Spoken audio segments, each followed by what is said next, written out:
Okay, first podcast of NAISAK. We have me, Mr Leonce. To my right, we have Mr. Luke. Wally.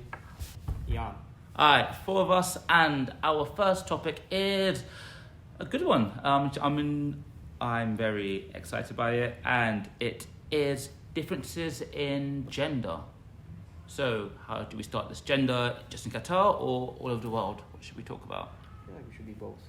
Both? Sure. Well, should we start? Should we maybe start with which one would you like to start with? Like the world more, or in Qatar and then world first? I think should we start with the world first? Yes, World first. Probably. And then we narrow it down. Sure. Yeah, Go for it. narrow it. So what's your understanding about the differences in gender? If we're gonna, I think that most people, as in like out in the world, they think that men would be the more predominant gender, not as in like physically at all, but well, physically sort of, but like in social standings, men are viewed more powerful. Mm-hmm. Okay. Yeah, and I think most cultures assign gender roles different gender. So, for example, women are there to give birth and take care of the house. Yeah. Mm-hmm. Men are too. I think there's obviously been a shift in, especially now, where the gender roles are not as strictly followed as they would have been in the past. Okay. It's, the line between them is slowly diminishing, but Yeah. not entirely. So it's still a thing, but not as bad as it used to be, I would say. Why do you think then that men are seen as have a higher status than women, like worldwide? Like, I think we can go to if you go through history, men have always had leadership roles and everything. And even if you go look at I guess biology yeah. of humans, I guess men have been engineered to be more the kind of bronze of the half of the populace. Like the human race itself, like the muscle one. Okay. Female can be seen more as the brains part. Okay. Do you think that's true, that generally women are smarter than men, or do you think it's just equal? Or what do you think, Mr. Luke, in terms of schooling? You've taught around the world. Do you think there's a big differences in gender? Like, they say that men tend to do better in maths, whereas women tend to do better in English. So yeah, I reckon probably men do a bit better in mathematics rather than English. From your experience, of course. Yeah, from my experience, like I've listened to a few podcasts of different people. There's a guy called Eric Weinstein who proposed that basically that women were more interested in different occupations. They were more verbally gifted, so they were able to go into different jobs where they were gifted at speaking, whereas like genius mathematicians who are mostly seem to be men for some reason have got some sort of maybe Asperger's or something like this, where they're not gifted in public speaking. So he sort of suggested that was possibly the reason why there's a bit more men in maths rather than women who might be really good at maths, but they choose different occupations where they they could use their voice more in a better way, if that makes sense. Yeah. But I don't think that's because of natural reasons or anything. I think that's just the way society has shaped different people, and how they've almost made men want to do more, I guess, engineering-based jobs, and they've almost made women feel like they should take more English courses, other than some of the more traditionally harder courses. Sure. What about you, Jan? What do you think? I mean, there have been cases. Well, there's an argument for where you could say that even though more women take like verbal kind of jobs, if you're talking like politics, most of the candidates that come into the finals are mainly male. Like it's very rare to see a female politician go up against a male. Do you think it's beneficial to have females and males at a high level, equal status? So countries like Sweden, Norway, the Scandinavian countries have done more than most to have like females in positions of power. I think. Is that beneficial, do you feel? I think it definitely is, because the purpose of those people in power is to represent different groups of people, or so that they know everybody's point of view, where they're coming from, So I think, well, generally it's a 50-50 split between men and women in countries. So I think positions and power should be the same as well. Yeah. So you'd rather have 50% men, 50% women. What if there are more qualified women than men? Will you still have it 50-50? I think. I feel like that it shouldn't be based on gender itself. It should be based on your qualifications. Okay. Who would be the more qualified of the two? Okay. Yeah, and I also think in most countries there's more men than women, and I think that's not because there's less qualified women. I do think there's a bias in who's getting selected for these powers. So I think having more qualified women would be rare. But if it is the case, I still think the 50-50 split can be altered. Yeah. But I think it's more about representing the people who've been underrepresented. Okay. So females have definitely been underrepresented in government. So I think just the idea of the 50-50 split is not that, it should be strictly followed like 200 people, 100, but it's just more people represented. Okay. But like, how do we get a 50-50 split?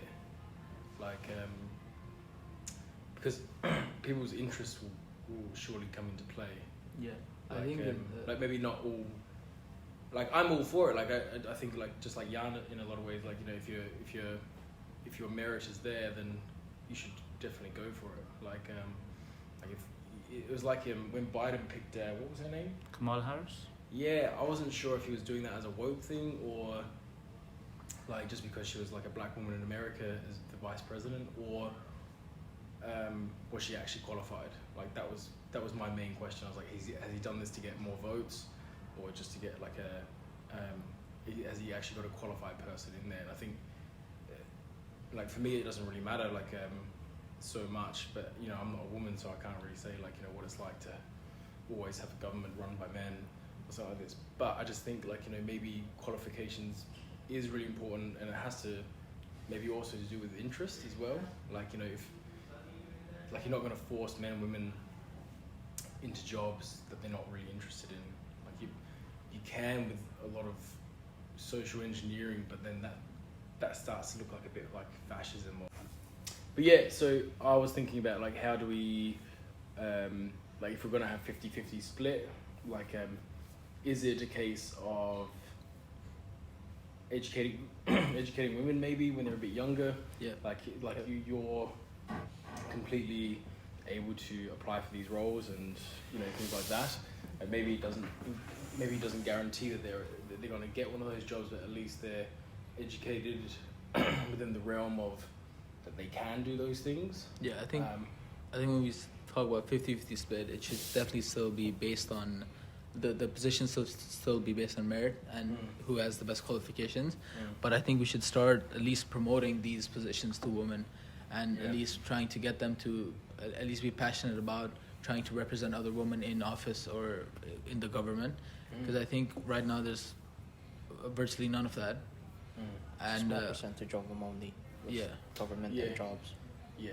So I think if we start promoting it at school, we'll definitely get more. At least we'll get more people passionate about it. We'll get more women passionate about it, and once that happens, then the qualifications will just come.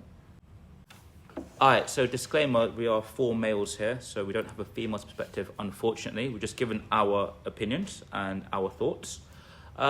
Just a wider question then. Do you feel that there are more social pressures on females around the world which prevent them from achieving high, like for example going to university and stuff? I've seen many charitable groups that specifically help the advancement of young girls in school because of the lack of opportunities they face. Is that something that you subscribe to, or no? I know in where country I was born in England, generally boys and girls are encouraged to go to school, and I think there probably is still a slight bias towards males, but generally it's quite equal from my perspective.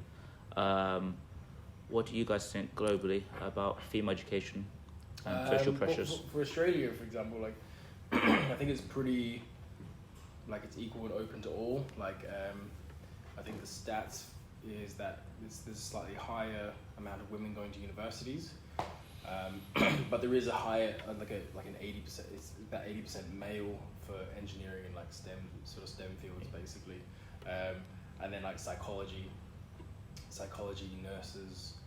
I think like even medicine now is a bit more skewed. About nursing is about 80% women. Psychology is about 90% women.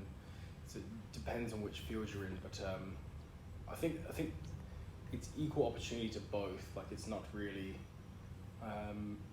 but like if it's in terms of positions of power or wealth, it's a bit more skewed in the male direction in Australia as well. Yeah. So I think where I come from in Pakistan, some regions it is like Australia where it is equal opportunity, but some regions complete the opposite. So where it's not that female are less encouraged, they're just not encouraged. Oh, they're discouraged to go to school actually. why is that? It's just because of traditional beliefs of that the male runs the family and the female takes care of the house. Okay. So I think those regions still strictly follow the gender roles that have been there in the past. But I still think that even in those places now there's awareness that females should go to school as well, and there's definitely a rise in female education. And I think it was interesting how Mr. Luke said that there's a 50-50 or there's a equal opportunity for males and women in Australia, males and females in Australia to go to school, but still in jobs like nursing and stuff there we got more females there, because I still think that females applying for university might feel more safe applying for courses that are traditionally more female dominated. Where are you going? Like, what about, where are you from again, sir? In the Philippines. In the Philippines, what's it like there? In the Philippines, in general, it's similar to what you've already said, Mr. Luke. STEM programs, they're mostly dominated by male, while nursing and like medicine related, it's female. But in general, there is some slight pressure, somewhat of traditional values in a way, where female are expected to take care of their children and male go out, but it's not as dominant as it was before now, because females still in like the girls in Philippines, they're more than they have almost the same rights or kind of standing as the males, so they can go to university of their choosing, although it depends on whether or not it's theirs or their parents. I heard this like Dr. Eric Weinstein, he was telling me about, he's on a podcast anyway, like he's got a little podcast that he goes, but he said that it was like Harvard at one point, they had a maths program, and for a long time like women are excluded from that the maths program, and then eventually, I think it was like in the late 40s or early 50s maybe, they let one woman in to the course. They didn't realize whether it was systemic deliberation on like, we're not letting women in. I wasn't sure about that stuff. I think it was probably though. Like, but then they started letting women in, and then after a year, the women started dropping out. Like the one woman would just drop out. Like, oh look, clearly women don't have an interest in mathematics, so we'll just close the program off, like to women again. But then they opened it back. I think it was like in the 1960s, like the early 60s.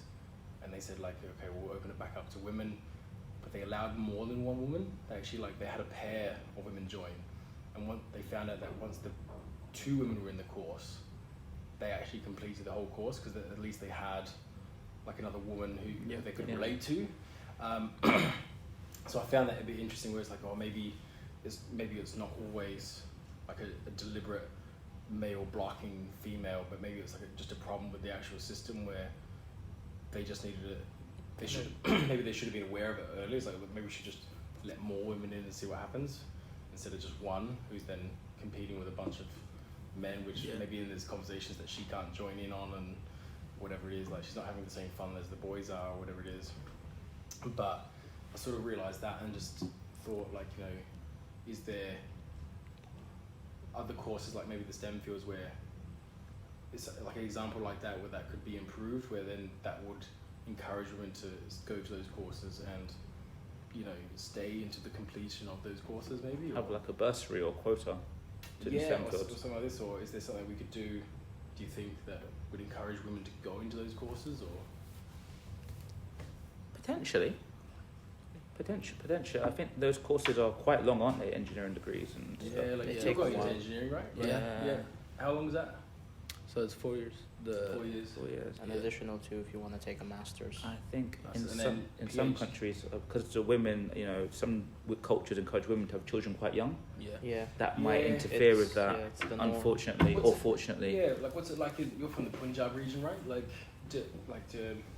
Unfortunately, I don't want to say unfortunately, but do women tend to have kids a bit younger there, which sort of maybe prevents them from studying and until a little bit later in life, until they maybe they can't go to university until they're 30 maybe or something instead of 18, 19 or something like. I think Punjab is probably the most open. most open to Yeah. female education, Yeah. and has definitely been the pioneer of female education in Pakistan. Yeah. It's also where it's most developed in the country. Yeah. So I think in Punjab it's less rare to have a female giving birth at younger age. Yeah. But I think if you go towards northern Pakistan, so right above Punjab, I think it's a lot more common for women to get married early, get kids early, usually to older men, and yeah. who have degrees and stuff. Yeah. Okay. So the idea is that obviously the women won't have to be educated or work because the man has Yeah. got the Yeah. education. The and man he's has got working the enough, education. Yeah. and that's enough. And I think in like- those regions, females are discouraged to go to school and try to get a degree, Yeah. and they're discouraged by men. They're Okay. not discouraged by women. They're Yeah, and is that just like an old traditional belief? Like Yeah, just, I think, just as I think they're scared of change. I think they're Okay. they're scared of change, and they want to keep things the way they are. yeah. And What is it? Is it the fear that if women become a bit more Yeah. educated, that they want to might be enough get start out. speaking up a Yeah. bit more and want Yeah. more rights? I and think stuff? I think you guys probably know her, but Malala Yousafzai. Yeah. She's from northern region of Pakistan. Okay. And Is that sorry? Malaria. She was shot in the head. Yeah. And she Yeah. went to. She's very famous. Malaria. Yeah. yeah, Malala Where was Yousafzai. she shot? Sorry. She was shot in the head because she's In Pakistan. so she stood up for okay. female education in the northern regions, Oh, and her okay. father actually helped her do it because he was also an activist. Okay. Sure. And she was an activist, and when she was 16, when she was an activist, yeah. and she was on a school bus and she got shot on the way. Oh yeah, I remember hearing. Yeah. That. Yeah. Sorry. Yeah. And I think her story is really great. I think her father was actually into female education, and he spent his whole life advocating for it. Yeah. And when he had daughters, he sent them to school. But again, the people, they saw that there was activism happening. They saw that there was more females willing to go to school, and they tried to stop it. And that's by spreading fear. Okay. And I think the reason why they're terrified of change is because right now it's benefiting men. Society Sure, is yeah. benefiting men a lot. Yeah, And what about in the southern regions, like Karachi area, like all the way down south? Like I think these- Karachi is very different to its surrounding areas. Okay, yeah. So Karachi is from the province Sindh, but Yeah. it's not anything like Sindh. So it's different down there. It's very developed. But I think Karachi is in a world of its own in its Yeah. province. But I think the surrounding areas of Karachi, the Sindh province, it's similar to northern areas where female education is discouraged. Okay. But like the city centre itself, like the capital type thing, I guess, like Yeah, they're very much pro Yeah, female education. 100%. Yeah. Yeah. Okay. So do you think it's more of maybe the uneducated sort of maybe the country sort of Yeah, the countryside. the and- less developed areas less which developed actually area. hold Yeah. those beliefs. Is that the same in the Philippines? Do you think like? I believe so, because from the place where I'm from, it's like the northern region of Philippines itself. But Just as past Manila, like or I think it's near western coast of it. okay, So, like for the further away you get from the city, the less and less you'd probably notice like the Mhm. education, like with the mix like co-ed education. yeah, It's Yeah. mostly gonna be male, while females stay at home, like helping out with like housework or taking care of the other siblings, or if they're old enough, they have their own children. But it's pretty much similar to what like Yeah. Wally's said. yeah. Is there strict? Is there quite like obviously this Malali? Am I saying that right? Malaria. Malala, yeah. Malala. Yeah. Oh, sorry. Sorry. Obviously, like she was she was an activist and she got killed for it. Like, No, she didn't die. She's still alive. She survived. Yeah. oh, she survived. She She was shot in the head. She Yeah. didn't speak You to have a Oxford 1 and in 10 chance. She of went to surviving. Oxford, yeah. Yeah, What? she went Yeah. to Oxford, Yeah. yeah. Oh man, that surprises me. That's just a miracle there. So her left side of her whole face, her brain, is paralyzed. Doesn't work. Still doesn't work. Yeah. But the right side works.